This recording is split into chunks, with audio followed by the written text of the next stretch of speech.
2022 का एमसीक्यू बनेगा। Hot air oven most widely use method for sterilization in a dry heat. Dry heat में दो तरह का हीट मेथड होता है, एक मॉइस्ट हीट होता है, एक ड्राई हीट होता है। ये ड्राई हीट का मेथड है। इसमें क्वेश्चन क्या पूछ सकते हैं कि इसमें जो थर्मोस्टेट है, इसमें जो थर्मोस्टेट है, इस थर्मोस्टेट का काम क्या होगा बच्चों? तो आपको आंसर लिखना है कि ये टेम्परेचर को कंट्रोल करता है, टेम्परेचर को सेट करने में मदद करता है। देन टेम्परेचर पूछेंगे 160 डिग्री सेल्सियस मेरे बच्चों, कभी कभी फ़ारेनहीट में पूछते हैं, 320 लिखना है और ड्यूरेशन 1 आवर। हम इसमें जो भी मटेरियल को हम पुट करेंगे फॉर डिसइंफेक्शन या इवन फॉर स्टरलाइजेशन, तो यहां पर मेरे बच्चों याद रखना या जो है 1 आवर तक हम पुट करेंगे।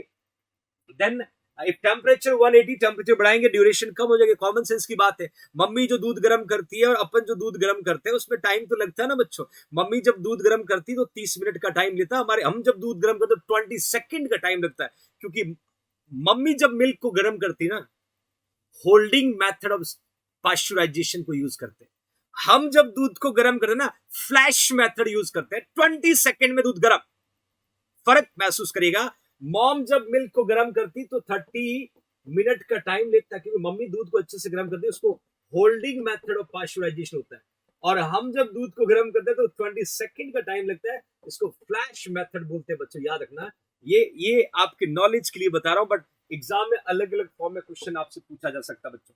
मैंने यूज लिखा है, मैंने यहाँ पर यूज लिखा है बच्चों। ग्लासवेयर में ग्लास सिरिंज, काफी डिशेस, पिपेट्स और टेस्ट ट्यूब। और जब भी हम ग्लास सिरिंज का यूज करते हैं तो ग्लास सिरिंज को जो है या ग्लास डिवाइस को रैप करना होता है कॉटन से, कॉटन से रैप करके पुट करना होता है बच्चों, ध्यान रखना। Okay fine. नेक्स्ट बच्चों, इंफॉर्मेशन, महाबचत ऑफर चल रहा है, 19 से 21 अगस्त का टाइम है और आज इसका लास्ट डे है। एमसीक्यू बैच का प्राइस 4499 है। Live batch recorded 7499, JNC booklet 2777 और कंप्लीट रिकॉर्डेड 5999, पेन ड्राइव 9999 और मेगा टेस्ट सीरीज जो है 999 बच्चों। आपको करना कुछ नहीं है, 9636032691 पे फोन पे और पेटीएम करना, या फिर जेएनसी जोधपुर का ऐप डाउनलोड करके आप किसी भी कोर्स में इस बचत का फायदा ले सकते हो बच्चों। इस बचत, हाँ बिल्कुल मंजू। नेक्स्ट कैरी करते हैं, नेक्स्ट कैरी करते हैं।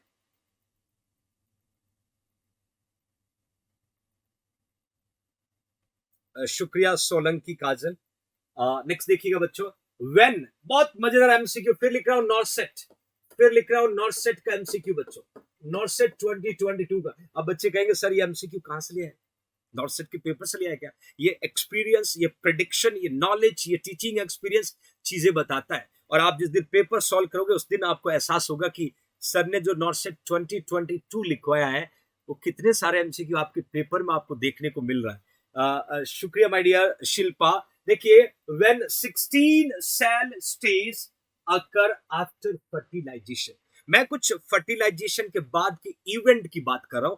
जब फर्टिलाइजेशन हो जाता है तो अलग अलग इवेंट डेवलप होता है। मैंने क्या पूछा है, क्वेश्चन को समझना मेरे बच्चों, क्वेश्चन को समझना, जल्दीबाजी मत करो। मैंने लिखा है कि when 16 cell stage occurs after fertilization, कब, क्या 30 hours after fertilisation?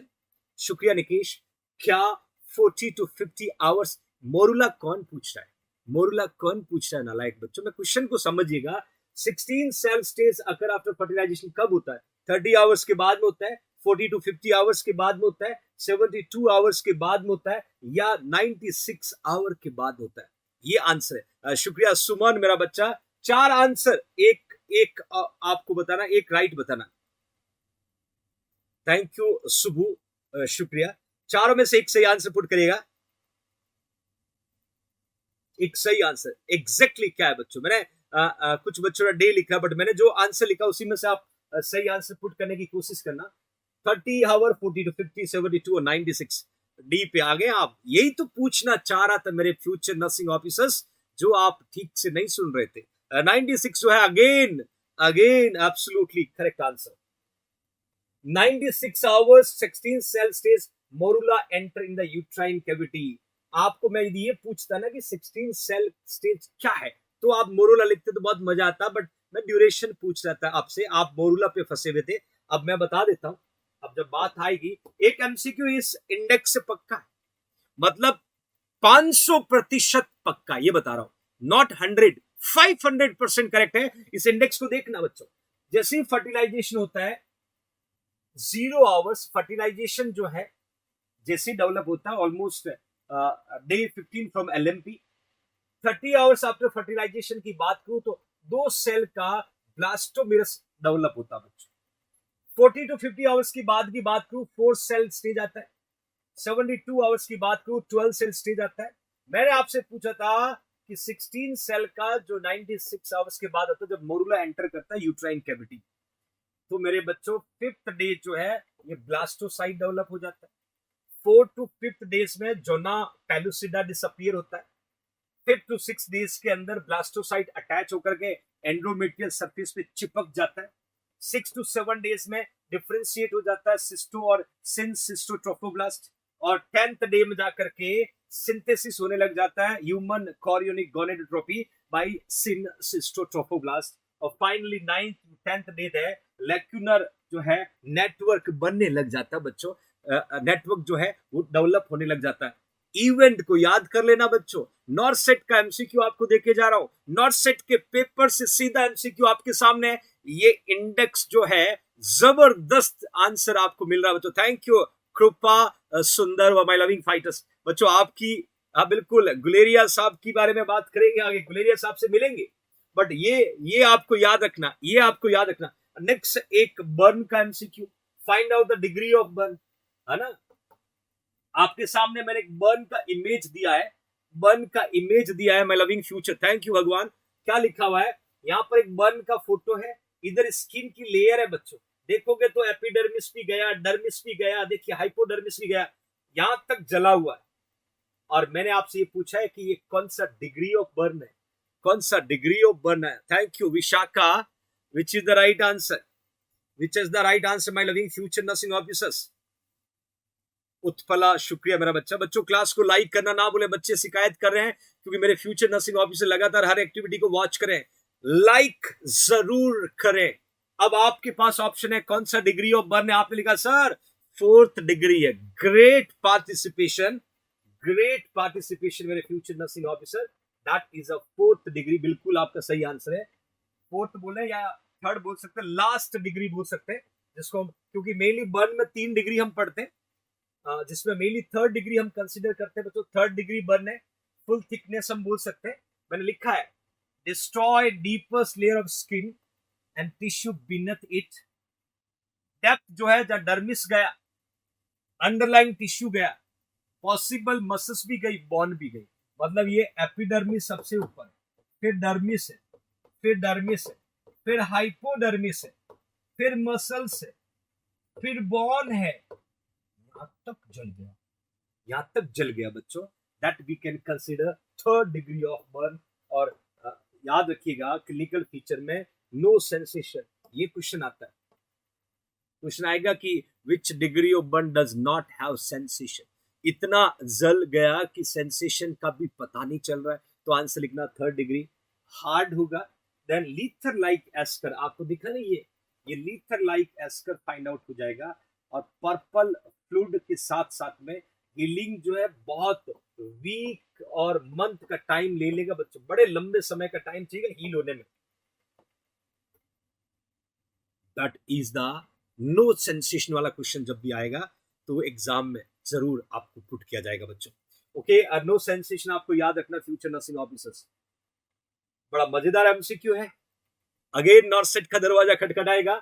A client has undergone a lymph node biopsy, lymph node biopsy. The nurse anticipate that the report will reveals which result if the client has Hodgkin's lymphoma. मतलब कैसे पता चलेगा कि ये Hodgkin's lymphoma? How can identify? Patient है जिसका lymph node biopsy, और biopsy तो हमेशा कैंसर के लिए रामबाण है, कैंसर का पता चलाना है तो बायोप्सी करे, बायोप्सी में सेल का साइटोलॉजिकल एग्जामिनेशन। दीपिका 3rd लिखना बेटा।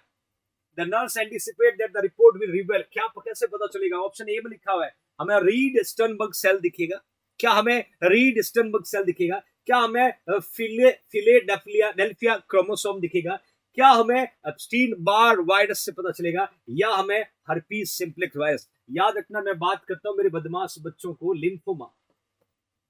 लिम्फोमा में दो होता है, एक होता है हॉडकिंस, हॉडकिंस, एक होता है नॉन हॉडकिंस। याद रखना, क्वेश्चन बनेगा बच्चों नॉर्सेट में हॉडकिंस लिम्फोमा का क्वेश्चन आना है, नॉन हॉडकिंस। आपका आंसर है रीड स्टनबर्ग, बिल्कुल सही है। मैं हॉडकिंस की बात कर रहा हूं। जब हम साइटोलॉजी करेंगे, जब हम साइटोलॉजी करेंगे तो यहां पर सेल के जो कैरेक्टरिस्टिक होगा वो रीड स्टनबर्ग सेल होगा। बट हॉडकिंस जो है स्टेप बाय स्टेप स्प्रेड होता है। यहां पर आपको कैंसर हुआ, फिर दूसरी जगह, फिर बात, फिर तीसरी, एक से दूसरी नोड होता है। वही नॉन हॉडकिंस जो है associated with the AIDS. Exam का एमसीक्यू है बच्चों, एसोसिएटेड विद एड्स, मतलब एड्स का जो पेशेंट है, और एड्स के पेशेंट को यदि इम्यूनिटी वीक हुआ तो कौन सा टाइप्स ऑफ लिम्फोमा एसोसिएटेड होता है, तो आंसर लिखना है नॉन हॉडकिंस। आपने कपोसी सार्कोमा सुना, non Hodgkin's lymphoma, cervical cancer, ये एसोसिएटिव डिसऑर्डर है उन लोगों में, ये उन लोगों में जिनको, थैंक यू अनु, जिनका इम्यूनिटी वीक है, जिनका इम्यूनिटी वीक है मेरे future nursing officer. Okay fine everyone, next carry on करते हैं बच्चों। नेक्स्ट देखिए, नेक्स्ट क्वेश्चन क्या पूछ रहा है, nurse patient ratio in general ward of teaching hospital. मैं हिंट दे देता हूं, आप गलती मत करना मेरे बच्चों, हिंट दे देता हूं। मैंने जनरल वार्ड का nurse patient ratio teaching hospital का पूछा। मेरी बात को अपने खोपड़ी में बिठा लेना और गलत मत करना, गलत मत करना मेरे बच्चों। मैंने क्या लिखा है, nurse patient ratio in general ward of teaching hospital, teaching hospital. Option A 1:5, 1:10, 1:3, 1:6। अब यहां गड़बड़ हो गया बच्चों, गड़बड़ हो गया मेरे फ्यूचर नर्सिंग ऑफिसर्स। 1:6 वाले रट रखा है, अब आपके आंसर को बदल ही देता हूं, दैट इज 1:3। मैंने क्या पूछा, मैंने टीचिंग का पूछा। टीचिंग का मतलब होता है मेडिकल, मेडिकल कॉलेज, हॉस्पिटल, जहां पर स्टूडेंट को डॉक्टर बनाया जाता है, तो 1:3 होगा। मेरी बात को समझना, मेरी बात को समझना, आपने गलती कहां की वो आपको एहसास दिलाना जरूरी है। यदि आपसे पूछते नॉन टीचिंग तो 1:5 लिखते, और यदि सीधा पूछते कि जनरल वार्ड, सीधा पूछते general ward nurse patient ratio, तो आप आंसर लिखते बच्चों 1 नर्स 3 पेशेंट। इस 3 एमसीक्यू को पढ़िएगा, कॉन्सेप्ट क्लियर करना, कॉन्सेप्ट क्लियर करना। मैंने क्लियरली बताया है कि टीचिंग हॉस्पिटल की मैं बात करूं, मेडिकल कॉलेज की बात करूं, तो आपको 1:3 लिखना है। आपसे सीधा पूछते, आपसे सीधा पूछते कि जनरल वार्ड का रेशियो क्या है, तो 1:3 लिखना, तो 1:3 लिखना। आपसे पूछते नॉन टीचिंग का, तो 1:5 लिखना है। यही तो सीखना है, यही तो कंफ्यूजन दूर करना है my loving future nursing officer. बिल्कुल बिल्कुल, एम्स में 1:3 मिलेगा आपको डायरेक्ट आंसर। कभी कभी पूछते कि आईसीयू, आईसीयू में नर्स पेशेंट रेशियो, तो हमें हमेशा 1:1 लिखना होता है, 1:1 लिखना होता है। ये थोड़ा वेरिएशन, अद्भुत टाइगर क्लास, निकेश शुक्रिया, थैंक यू राकेश वानखेड़े, ये आप सबका प्यार स्नेह है, आपका अपना प्यार है बच्चों। मैंने 4 एमसीक्यू के साथ में ये आंसर खत्म किया है। आपसे पूछेंगे टीचिंग हॉस्पिटल, तो आपके आंसर 1:3। आपसे नॉन टीचिंग पूछेंगे 1:5। आपसे सिर्फ पूछेंगे what is the nurse patient ratio in general ward, तो वहां 1:6 लिखना है। और आईसीयू तो 1:1 को मेंटेन करता है, 1:1 को मेंटेन करता बच्चों। डिगॉक्सिन आ गया नॉर्सेट के पेपर का एक और एमसीक्यू। फिर नॉर्सेट का पेपर आपको एक क्वेश्चन देके जा रहा है, NORCET 2022। Digoxin is administered intravenously to the patient as a drug act 2, मतलब आईवी हम डिगॉक्सिन दे रहे हैं, ये ड्रग कैसे एक्ट करेगी, ड्रग जो है वो कैसे एक्ट करेगी। मैंने लिखा है बच्चों, डायलेट कोरोनरी आर्टरी। क्या ये ड्रग कोरोनरी आर्टरी को डायलेट करेगी? Increase myocardial contractility, then decrease electrical conductivity to the heart, then decrease cardiac dysarrhythmia. Cardiac dysarrhythmia, my loving future nursing officers, मैं आपको हिंट देता हूं, यदि हम बात करें heart failure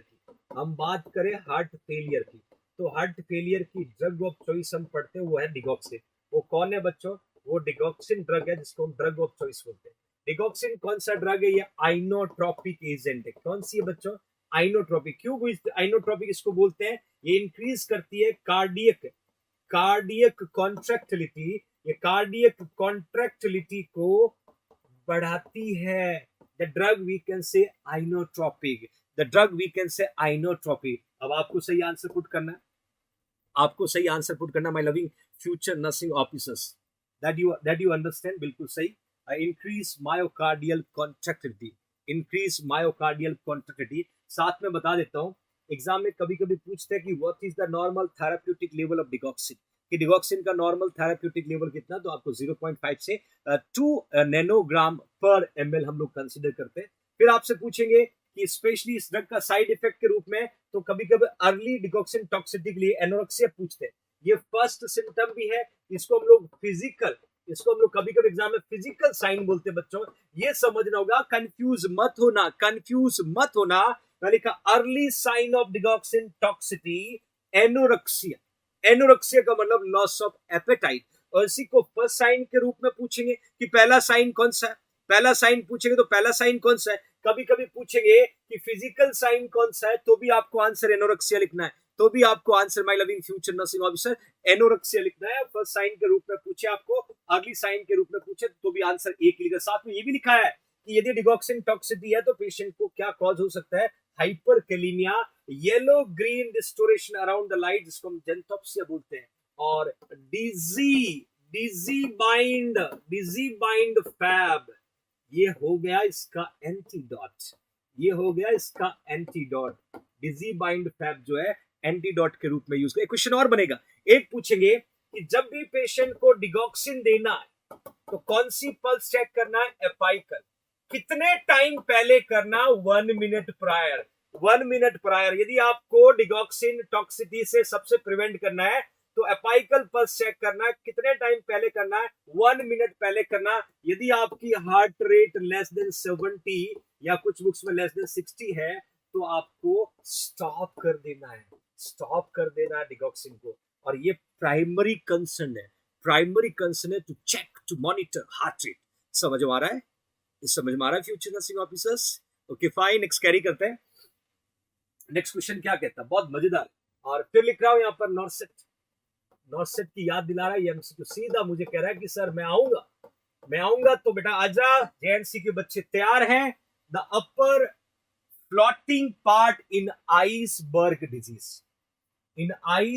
disease formula which is seen in a physician known as, बात करो आइसबर्ग डिजीज की बात करो बच्चों ने लिखा है the upper floating part in a iceberg disease formula which is seen by a physician known as pre-symptomatic, known as asymptomatic, known as symptomatic, और अगेन नॉन सिम्टोमेटिक। याद रखना बदमाश बच्चों, ये है आपके पानी का लेवल, ये है बर्फ का टुकड़ा, और ये दिख रहा है आइसबर्ग। पानी से ऊपर जो बर्फ दिख रही है ना, मैं बात इसका कर रहा हूं, अपर फ्लोटिंग पार्ट की बात कर रहा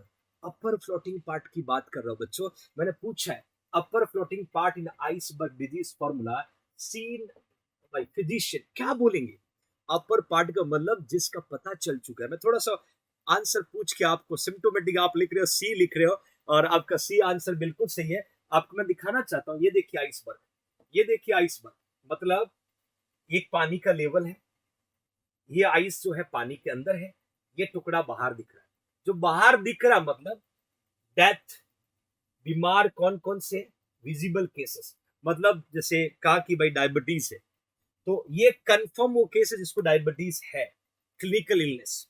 है ना, जिनका पता चल चुका है, डेथ जो है जिसका पता चल चुका है, विजिबल केस है जो अभी प्रेजेंट है, और इनविजिबल का मतलब जो पानी के अंदर है, मतलब बड़ी सी पॉपुलेशन है, बहुत सारे ऐसे लोग हैं जो अभी तक उनको पता ही नहीं कि उनको डायबिटीज है, उनको हाइपरटेंशन है, वो इनविजिबल है, कैरियर के रूप में काम करते हो, एसिम्प्टोमेटिक इन्फेक्शन है। और मैंने आपसे यही मैंने पूछा था कि आइसबर्ग जो डिजीज है, in which for every visible affected individual population will contain numerous other that the subclinical infected carrier और undiagnosed client। और मैंने यही आपसे पूछा है और आपने आंसर पुट किया, बहुत बढ़िया आंसर।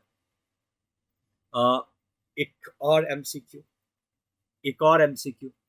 नॉर्सेट 2022 का याद रखना बच्चों, जहां नॉर्सेट 2022 का टैग लग रहा है, सीधा पेपर से क्वेश्चन आपसे पूछा, पेपर से सीधा एमसीक्यू में आपसे पूछ रहा हूं। एक यहाँ वैक्सीन का फोटो दिख रहा है, या लिख देता हूं नॉर्सेट। एक वैक्सीन का फोटो यहां दिख रहा है और मैंने लिखा है कि what is the use of, इसका नाम लिखा है गार्डासिल। वैक्सीन का नाम पढ़िएगा गार्डासिल, गार्डासिल नाम लिखा हुआ है। मैं लिखा use of vaccine, what is the use of that vaccine, क्या उपयोग है इस वैक्सीन का, क्योंकि ये वैक्सीन नॉर्सेट का फेवरेट वैक्सीन है। आपको क्विक आंसर पुट करना है, use of vaccine that is a Gardasil, what is the that we can say use. अब बच्चे लगातार लिख रहे हैं, सर्वाइकल कैंसर लिख रहे हैं बच्चों, ह्यूमन पैपिलोमा वायरस को निपटाने का काम करना है। Gardasil human papilloma virus vaccine के रूप में जाना जाता है, और ये सर्वाइकल कैंसर, क्योंकि ह्यूमन पैपिलोमा बदमाश आकर के क्या कॉज कर देता है, सर्वाइकल, और सर्वाइकल कैंसर को प्रोटेक्ट करने वाली वैक्सीन को गार्डासिल कहते हैं। कभी कभी ह्यूमन पैपिलोमा वायरस वैक्सीन के नाम से आता है, HPV ह्यूमन पैपिलोमा वैक्सीन के नाम से भी मिलेगा, गार्डासिल के नाम से भी मिलेगा। हमें कंफ्यूज नहीं होना है, मेरे फ्यूचर नर्सिंग ऑफिसर, हमें इस वैक्सीन का यूज सर्वाइकल कैंसर को प्रोटेक्ट करने में करना है। अब बता देता हूं वैक्सीन देते कैसे, जानकारी पूरी देता हूं मेरे फ्यूचर नर्सिंग ऑफिसर्स को। मैंने यहां लिखा है ह्यूमन पैपिलोमा वायरस वैक्सीन जो है वो guard against cervical cancer. Gardasil क्यों बोलते, गार्ड का काम करती है, ह्यूमन पैपिलोमा को एंट्री नहीं देती है कि बेटा बाहर रहे, और गार्डासिल के नाम से आती है, कभी कभी सर्वारिक्स के नाम से आती है, कभी कभी गार्डासिल 9 के नाम से आती है, अलग अलग नाम से इसको प्रोनाउंस किया जाता है। बच्चों ये मोस्ट इफेक्टिव है गर्ल्स में सर्वाइकल कैंसर से प्रिवेंट करने के लिए। मैंने ये भी लिखा 3 इंजेक्शन 6 मंथ में दिए जाते हैं। आपके नॉलेज के लिए आपको बता देता हूं गार्डासिल वैक्सीन को देने का तरीका क्या है।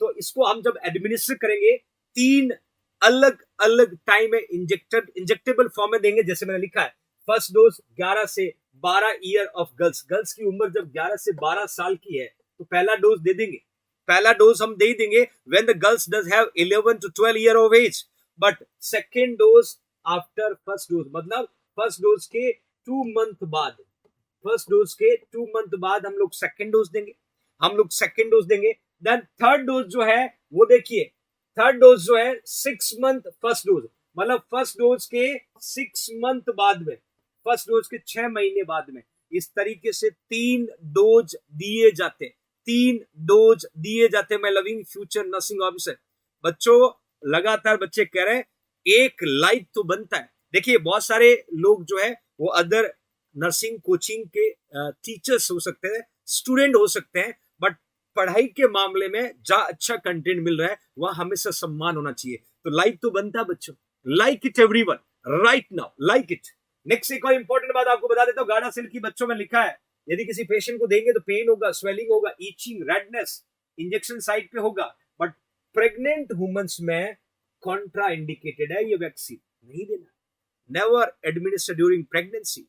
याद रखना बच्चों, प्रेग्नेंट वुमन को नहीं देना। बट गार्डासिल गार्ड का काम करती, किसके अगेंस्ट काम करती, गार्ड का। बच्चों ये सर्वाइकल कैंसर में जो ह्यूमन पैपिलोमा वायरस है ना उसको एंट्री नहीं देती, बोलता नहीं मना किया हुआ है, ये ऑलरेडी मैं यहाँ पहुंच चुकी, वो कौन है, गार्डासिल पहुंच चुकी बच्चों। ओके फाइन, नेक्स्ट देखिएगा, नेक्स्ट क्वेश्चन क्या कहता है, क्वेश्चन कहता है कि which of the following grip known as umbilical grip. बच्चों नॉर्सेट 2022 और 500% ये एमसीक्यू आएगा, 500%। ध्यान से सुनना, 500% एमसीक्यू नॉर्सेट 2022 मिलेगा कि which of the following grip is known as umbilical grip. कौन सी ग्रिप को हम अम्लाइकल ग्रिप कहते हैं? मैं पैल्विक है, पाउलिक है, सबके बारे में बात करूं, कौन सी ग्रिप जो है उसको हम लोग अम्लाइकल ग्रिप कहते हैं। मैं लिखा है fundal grip, lateral grip, Pawlik grip, pelvic grip. चार ऑप्शन है। Which is the correct one? Which is the correct one? फटाफट आंसर पुट करिएगा।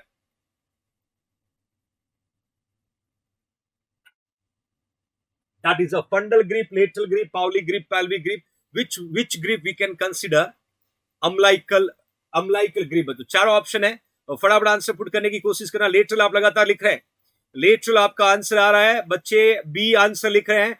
क्या बात है, क्या बात है, सुपर पार्टिसिपेशन।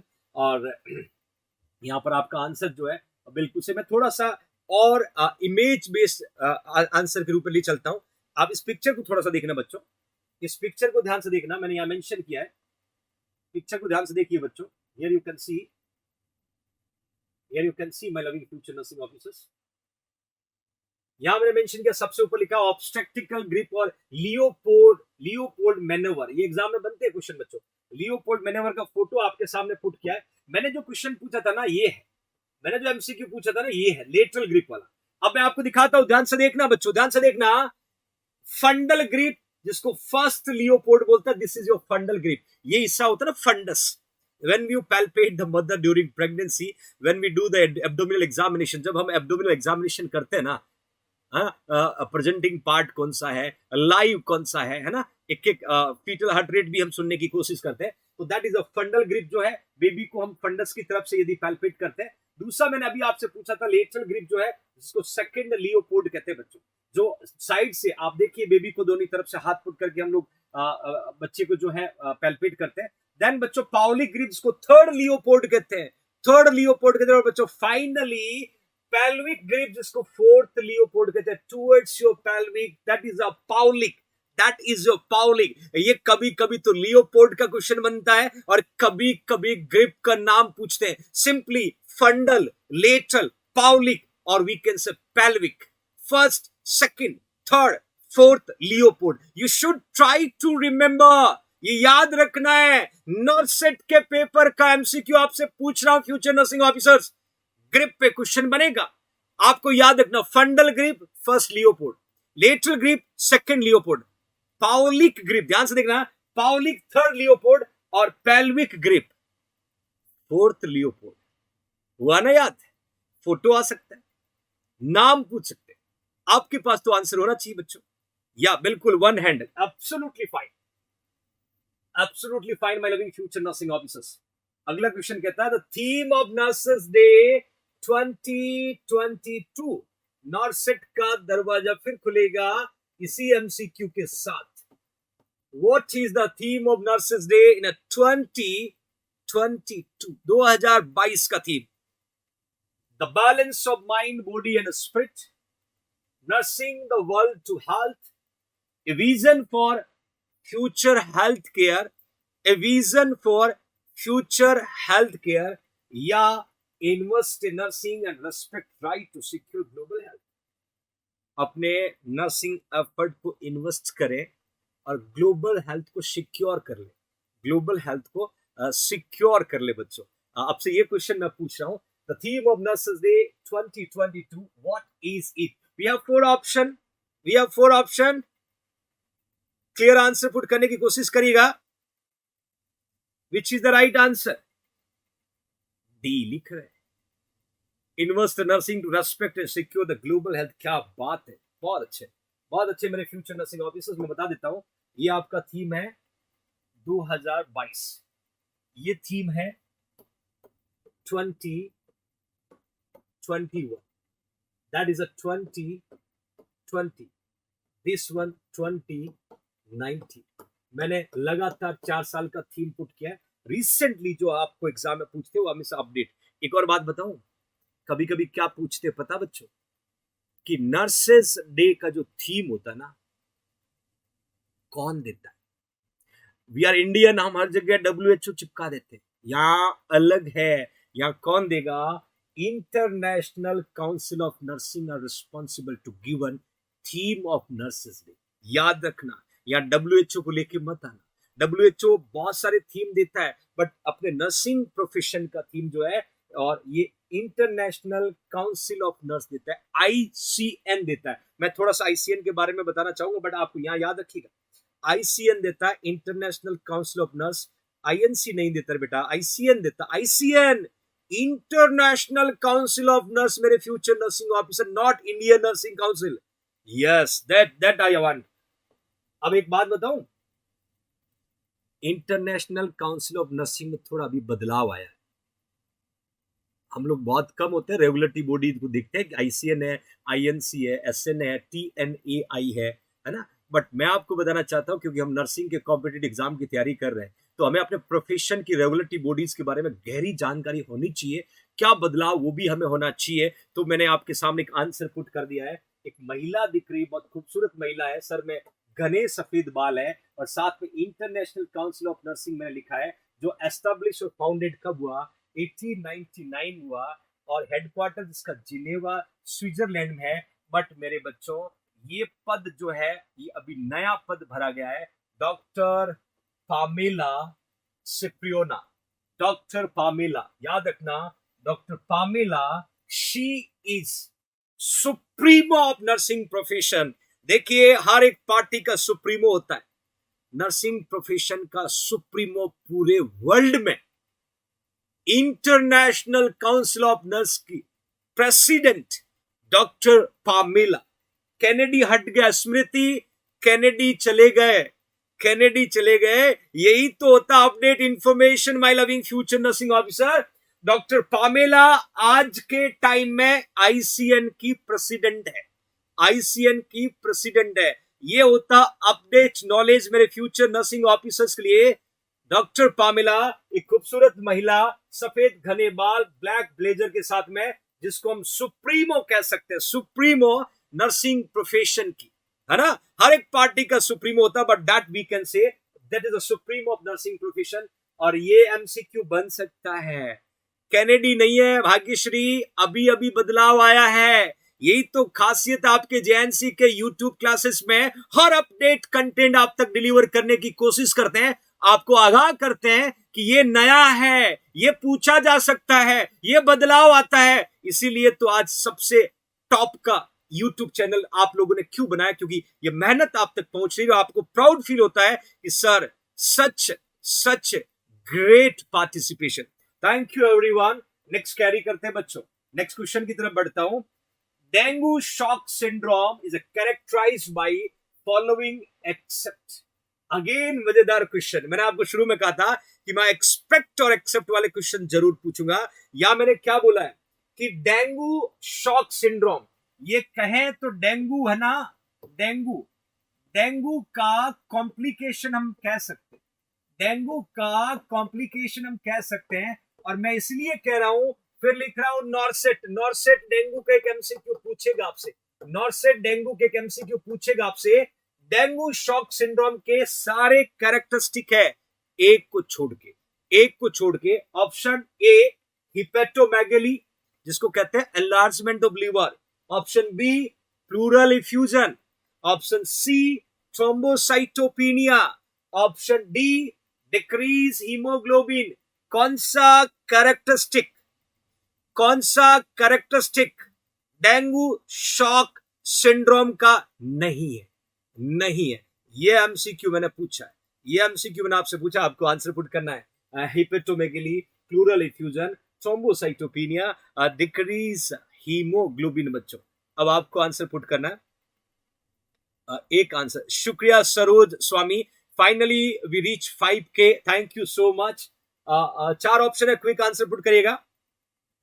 कौन सा से? D लिख रहे हैं बच्चे, B लिख रहे हैं, मिक्स मत करिएगा, मैं आपको समझाता हूं मेरे बदमाश बच्चों। डिक्रीज हीमोग्लोबिन जो है, ये डेंगू शॉक सिंड्रोम का क्लिनिकल मैनिफेस्टेशन नहीं है। जैसे डेंगू फीवर आपने सुना है, उसका कॉज कौन है? Aedes aegypti mosquito. Dengue fever का नाम है बॉन ब्रेकिंग फीवर, हड्डी तोड़ बुखार, बॉन ब्रेकिंग फीवर, हड्डी तोड़ बुखार आपने सुना ही होगा, हड्डी तोड़ बुखार इसी को कहते हैं। अब डेंगू जब शॉक सिंड्रोम होता है तो लीवर अफेक्ट होता है, लंग्स अफेक्ट होता है, प्लेटलेट जो है कहीं के, बट हीमोग्लोबिन जो है वो डिक्रीज नहीं होता, तो आपका डी वहां राइट आंसर है। बट आजकल ऐसा भी पूछते हैं, कभी कभी नॉर्सेट ये भी पूछ लेता है कि डेंगू फीवर का पॉजिटिव ऑर्गेनिज्म कौन है, तो आपके पास आंसर होती है एडीज इग्यप्टी। एडीज इग्यप्टी जो ना, ये नालायक डेंगू करता है, डेंगू की वजह से हैमरेज होता है ना, इसी को हम लोग डेंगू शॉक सिंड्रोम कहते हैं। डेंगू को ट्रीट करने के लिए प्लेटलेट की जरूरत पड़ती है बच्चों, बिल्कुल समझ में आ रहा, हड्डी तोड़ बुखार। Okay fine, next move on करते हैं। नेक्स्ट क्वेश्चन क्या पूछना चाहता है, according to the demographic cycle currently India is the following phase. फिर लिख देता हूं नॉर्सेट, ये भी नॉर्सेट 2022 का एमसीक्यू आपके साथ। According to the demographic cycle के अनुसार, ध्यान से सुनना, डेमोग्राफिक साइकिल के अनुसार करंटली आपका अपना भारत देश जो है वो किस फेज में, आपका अपना भारत देश किस फेज में डेमोग्राफिकल रिकॉर्ड के अकॉर्डिंग मैं आपसे पूछ रहा हूं, डेमोग्राफिकल रिकॉर्डिंग के अकॉर्डिंग मैं आपसे पूछ रहा हूं मेरे फ्यूचर नर्सिंग ऑफिसर कि according to the demographic cycle currently India is the following phase, high stationary phase, high stationary phase, मैंने बी में लिखा अर्ली एक्सपांडिंग फेज, सी में लिखा लेट एक्सपांडिंग फेज, और डी में लिखा लो स्टेशनरी फेज। थोड़ा वेट करना, समझ के आंसर देना बच्चों, क्वेश्चन नॉर्सेट का है। मैंने लिखा है कि आपका भारत जो है वो डेमोग्राफिक साइकिल के अकॉर्डिंग अभी फिलहाल कौन से फेज में है। बच्चे लिख रहे हैं लेट एक्सपांडिंग, बहुत बढ़िया, सुपर पार्टिसिपेशन, और आपका आंसर सही है। लेट एक्सपांडिंग हम लोग थर्ड स्टेज बोलते हैं। थोड़ा सा मैं आपको यहाँ पर डिटेल में ले चलता हूँ फ्यूचर नर्सिंग ऑफिसर। मैंने लिखा है इस थर्ड स्टेज की कहानी सुनिएगा। During this stage death rate भी कम हुआ more than second stage, birth rate also tend to be fall. Death rate भी कम हो रहा है, बर्थ रेट भी कम हो रहा है, दोनों कम हो रहा है। Then the rate susceptible to death rate. मैं एक इमेज दिखाता हूं बच्चों, आपको और कॉन्सेप्ट क्लियर करता हूं, इस पिक्चर को देखना। यदि स्टेज फर्स्ट की बात करूं तो बर्थ रेट भी बढ़ रही थी, डेथ रेट भी बढ़ रही थी। क्यों? बच्चे बहुत सारा पैदा हो रहे थे और बहुत सारे खत्म भी होते। उस समय हेल्थ का स्टेटस इतना अच्छा नहीं था। तो ये है स्टेज फर्स्ट। स्टेज सेकंड में बर्थ रेट नहीं लिखा बट डेथ कम हो गई। क्यों हो गई? कि अवेयरनेस बढ़ा, अवेयरनेस बढ़ा। बट मैं बात कर रहा हूं स्टेज थर्ड की, यहां बर्थ रेट भी कम है, डेथ रेट भी कम है। इंडिया, चाइना और सिंगापुर, इनमें इंडिया का मैंने क्वेश्चन आपसे पूछा है, इंडिया के साथ चाइना और सिंगापुर भी है। इंडिया के साथ जो है चाइना और सिंगापुर भी है। बाकी स्टेज फोर्थ में यूके, डेनमार्क, स्वीडन, बेल्जियम है, और स्टेज फिफ्थ में जो है जर्मनी और हंगरी है। तो भारत जो है अभी तीसरे स्टेज में है। एग्जाम में ये क्वेश्चन पूछेंगे आपसे, एग्जाम ये क्वेश्चन पूछेंगे आपको, तो आपको याद रखना कि भारत जो है अभी तीसरे स्टेज में है। My loving future nursing officer, बिल्कुल अली सर ने बहुत अच्छे से पढ़ाया, no doubt he is a great person, very good knowledge, और हमेशा स्टूडेंट के लिए अली सर बहुत डेडिकेटिव है। और चिंता नहीं करो, जल्दी अली सर की भी स्पेशल क्लासेस आपको देखने को मिलेगी आपके यूट्यूब चैनल पे। नेक्स्ट क्वेश्चन कहता है कि यूजिंग मास्लो हायरार्की। भाई जब कंपटीशन की हम तैयारी कर रहे हैं, कंपटीशन का पेपर हम देने जा रहे हैं, तो मास्लो हायरार्की को कैसे छोड़ सकते हैं? एक क्वेश्चन तो मास्लो से आना ही आना है। मास्लो हायरार्की का क्वेश्चन क्या बन सकता है कि using Maslow hierarchy of need, a nurse assign highest priority to which need. मतलब बहुत पूरा सिंबल मैं आपको जब दिखाऊंगा ना, इन्होंने क्या किया कि मास्लो हायरार्की नीड के अनुसार हाईएस्ट प्रायोरिटी, हाईएस्ट प्रायोरिटी जो है हम किसको देंगे, हम किसको देंगे मेरे फ्यूचर नर्सिंग ऑफिसर्स? क्या वाटर एंड फूड सबकी टॉप प्रायोरिटी पे? क्या वाटर एंड फूड सबसे टॉप प्रायोरिटी पे? क्या सिक्योरिटी, सेफ्टी टॉप प्रायोरिटी भी होगा? क्या उसके अलावा बिलोंगिंग क्या टॉप प्रायोरिटी पे होगी?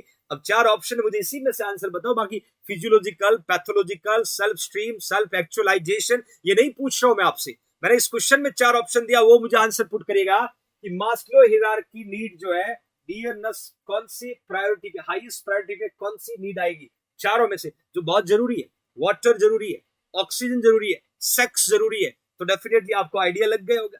ये इस तरीके से आपने एक सिंबल पढ़ा होगा, इस तरीके से आपने एक सिंबल पढ़ा होगा। मैं पूछ रहा हूं सबसे हाईएस्ट प्रायोरिटी की नीड क्या बच्चों? आपने आंसर लिखा sir A is the right answer, A is the right answer.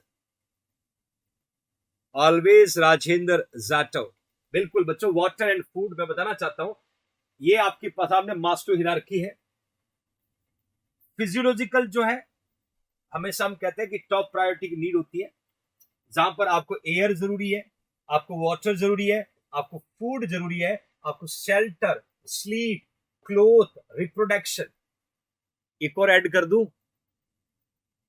आज की जनरेशन को मोबाइल पे जरूरी है, और नालायक बच्चों ने मोबाइल को हाईएस्ट प्रायोरिटी पे ले लिया है। रात को जब भी नींद खुलती है ना, तो हाथ कहां जाता है? मोबाइल का। और गलती से मोबाइल नहीं मिला तो लाइट ऑन हो जाती है, वेकअप कर लेते, और नहीं मिला तो पूरे घर में तमाशा मचा देते, है ना। तो आजकल की जो कमिंग जनरेशन है, कमिंग जो यूथ है, उन्होंने मोबाइल को भी हाईएस्ट प्रायोरिटी नीड में डाल दिया, है ना। बट मेरे फ्यूचर नर्सिंग ऑफिसर हमें air, water, food, shelter, sleep, clothing, sex. कभी कभी आपको सेल्फ एक्चुअलाइजेशन पूछते तो टॉप पूछे, टॉप सबसे ऊपर जो पूछे, टॉप नीड पूछे, तो आपको सेल्फ एक्चुअलाइजेशन को प्रायोरिटी देना है। सेल्फ स्टीम है, लव एंड बिलोंगिंग है, सेफ्टी है। बट मेरे बच्चों एग्जाम में या तो सेल्फ एक्चुअलाइजेशन पूछते हैं या फिजियोलॉजिकल नीड पूछते हैं।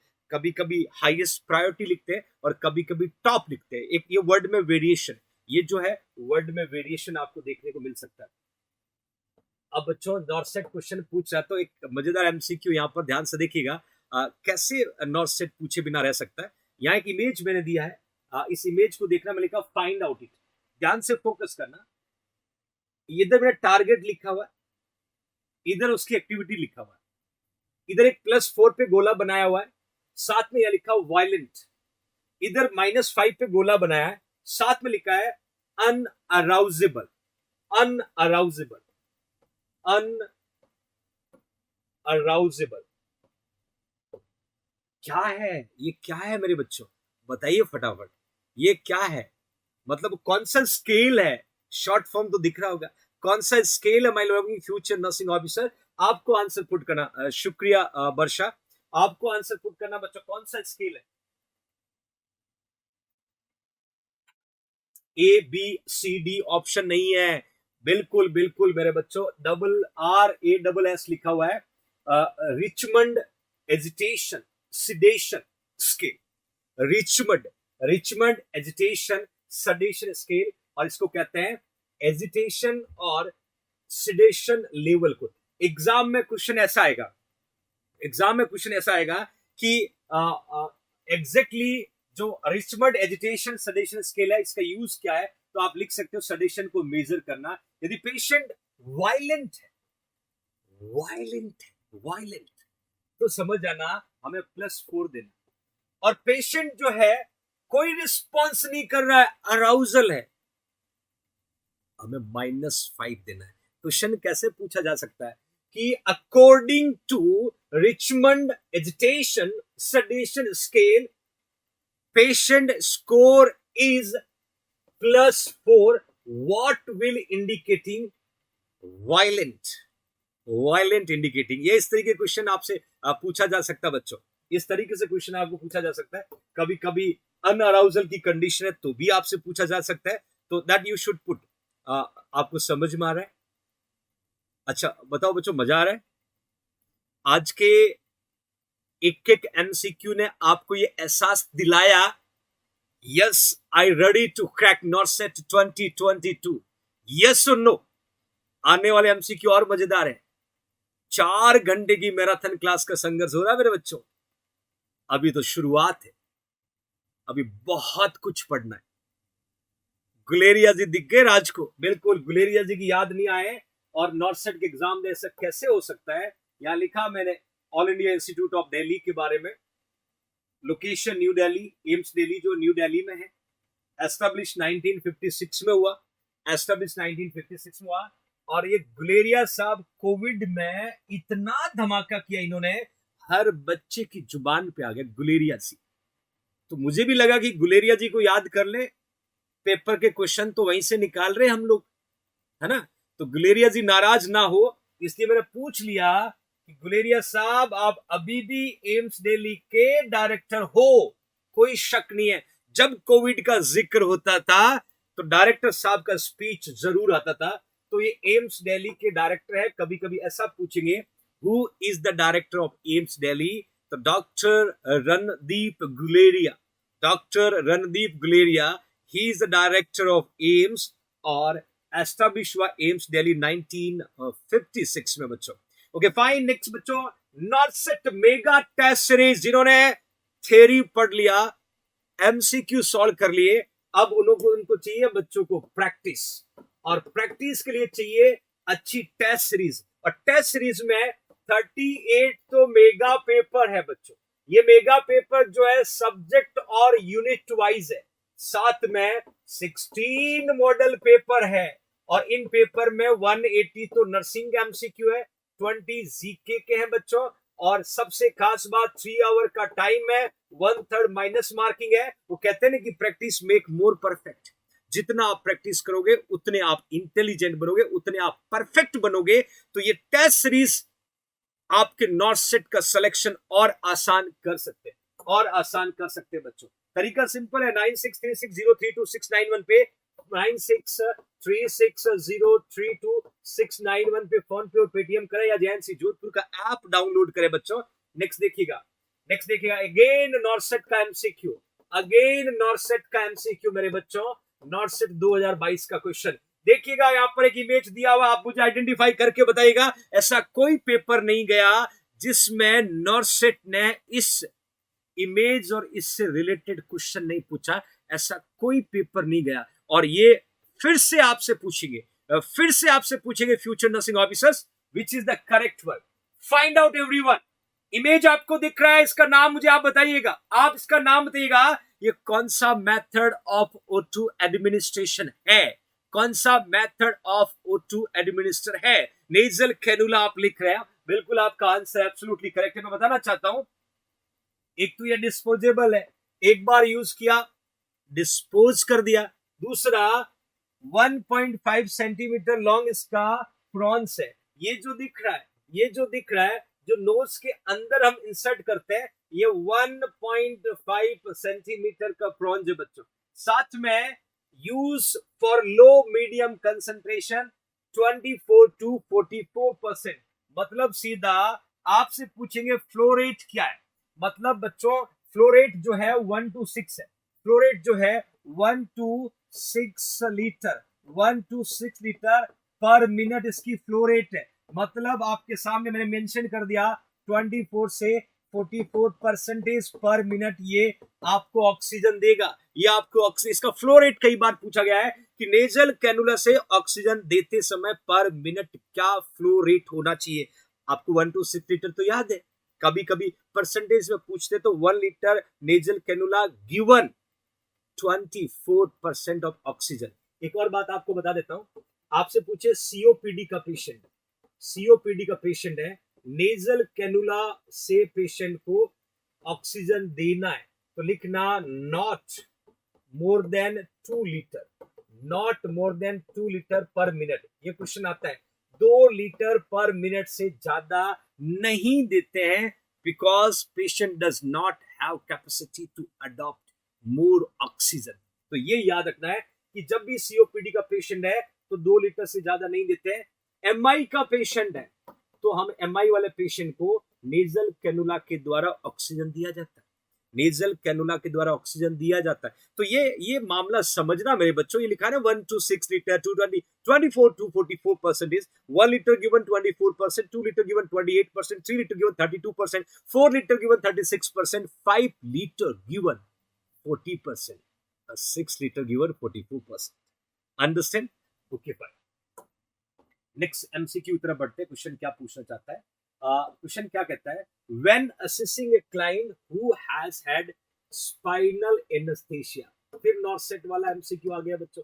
आज तो नॉर्थ सेट का पूरा पेपर ही बच्चों के सामने आ रहा है। कि जब आप असिस्ट करो पेशेंट को जिसको स्पाइनल एनेस्थेसिया दिया है, which of the following would the nurse expect to find. मतलब एक पेशेंट है उसको स्पाइनल एनेस्थेसिया दिया, उस पेशेंट को स्पाइनल एनेस्थेसिया दिया my loving future nursing officer, तो कौन सा एक्सपेक्टेड फाइंडिंग उस पेशेंट को मिलेगा, उस पेशेंट में मिलेगा। मैंने लिखा that client feel pain before moving the leg, leg को मूव करने से पहले पेशेंट दर्द महसूस करेगा। बी में लिखा है the blood pressure is significantly increase. C में लिखा है sensation return to the toes first when progress to the perineal area, मतलब टोज से सेंसेशन पेरिनियल एरिया के द्वारा प्रोग्रेस हो रहा है। डी में लिखा the client complain of a headache while the lying position, lying position में पेशेंट हेडेक कंप्लेन कर रहा है। चार ऑप्शन है, कौन सा करेक्ट होगा? चार ऑप्शन है, कौन सा? क्वेश्चन को समझना, मैंने ना हेडेक लिखा ना हाइपोटेंशियल लिखा बच्चों, ना हेडेक लिखा है ना हाइपोटेंशियल लिखा। क्वेश्चन क्या पूछ रहा है?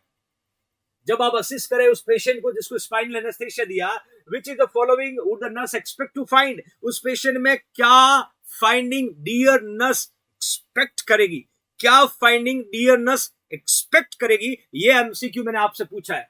तो आपके सामने चार ऑप्शन है, the client feel pain before moving the leg, B में लिखा the blood pressure is significantly increase, C में लिखा sensation return to the toes first then the progress to the perineal area.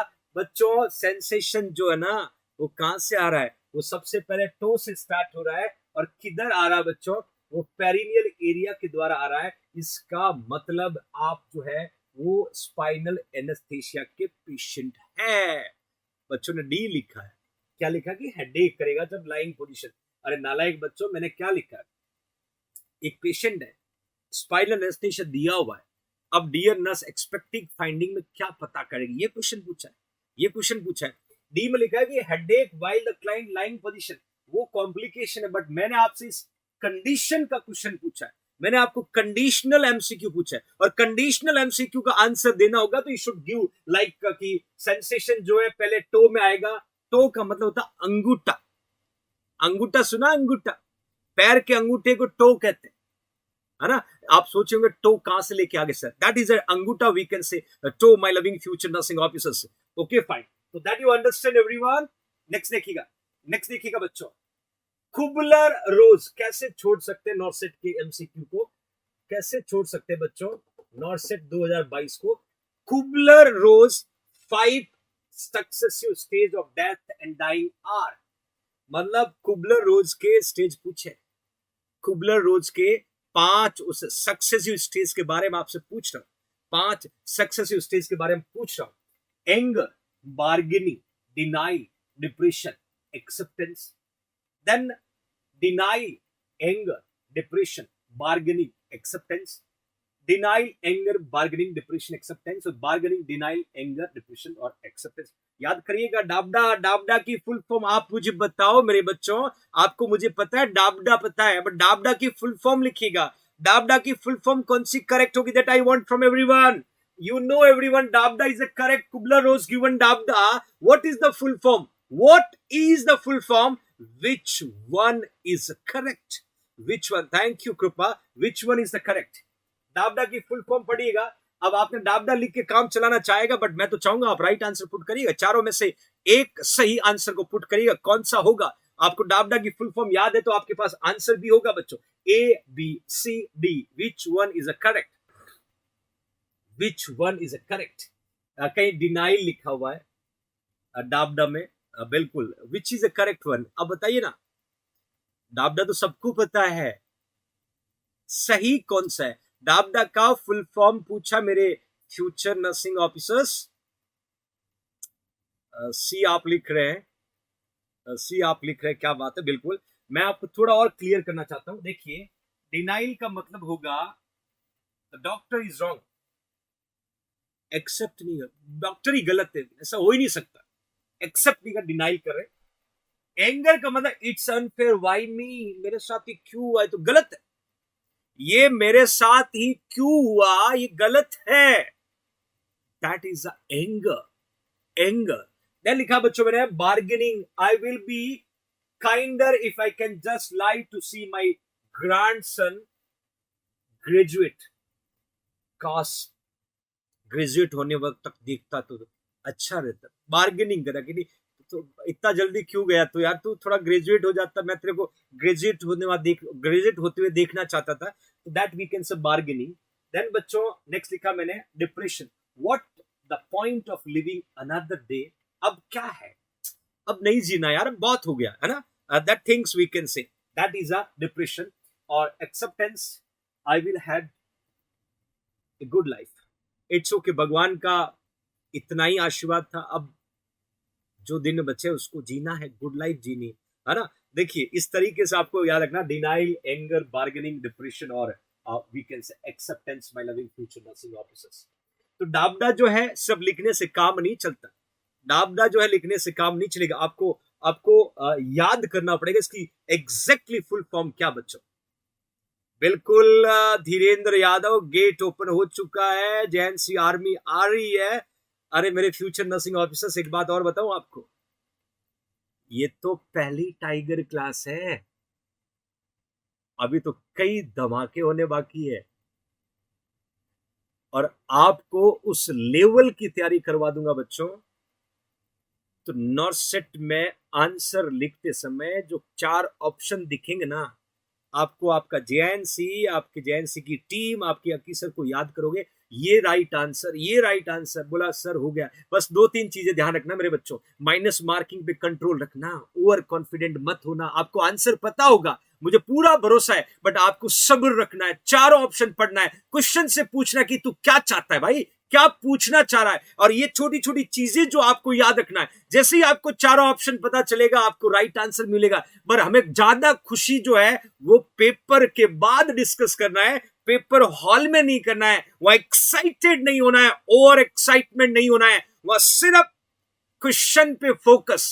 क्या पूछा, अच्छा ये पूछा, ABCD में ये आंसर है, अच्छा ये क्लिक किया, आगे बढ़ा, और सेलिब्रेशन सिलेक्शन के बाद करेंगे, और खुशियां पेपर के बाद डिस्कस करने लगेंगे। बट आपको ध्यान रखना पेशेंस, क्योंकि आज मैं देख रहा हूं, आज जिस तरीके से आपका पार्टिसिपेशन मैं देख रहा हूं, I such feel proud to be your teacher, मैं आपका टीचर होने का बहुत प्राउड फील कर रहा हूं, क्योंकि आपने इतनी मेहनत की है, आपने इतना जबरदस्त आंसर दिया है कि मैंने सारे सब्जेक्ट के क्वेश्चन आपके सामने लेके आया हूं, हर एक उस MCQ के आप तक लेके आ रहा हूं कि बेटा ये आ सकता है, ये आ सकता है, और आप उसको फॉलो कर रहे हो।